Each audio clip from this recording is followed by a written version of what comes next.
My agent said, well, they want to meet with you.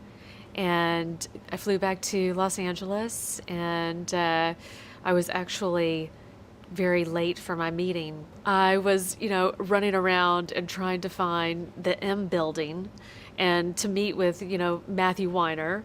And I run into the elevator and I see this man in the elevator. He has on this really cute sports coat. It's like blue and plaid. I love it. He's holding a box. There's like a plant coming out over the box, a clock, different things in this box.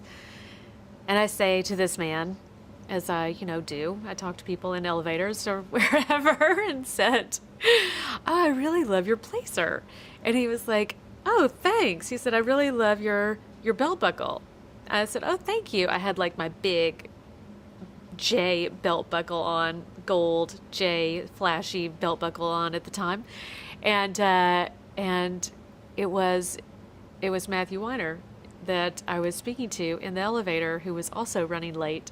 And he said, oh, are you Janie? And I said, yes. Are you mad? He said, yes. And I was like, I'm sorry, I'm late. I've been running around like a crazy person. And he was like, oh, don't worry, everybody gets lost. So we sat down and talked for about 2 hours. And Scott was actually, I think he was in New York at the time, but was on the speakerphone. And we just had such a great meeting. We talked about, American history at that time, costume design. We talked about, all the different characters. He, went through my portfolio, and we talked about my portfolio and the different jobs that I had worked on. And we just had such a great creative connection. And, I remember him looking at his watch and saying to me, oh my God, we've been talking for 2 hours. I have to go write.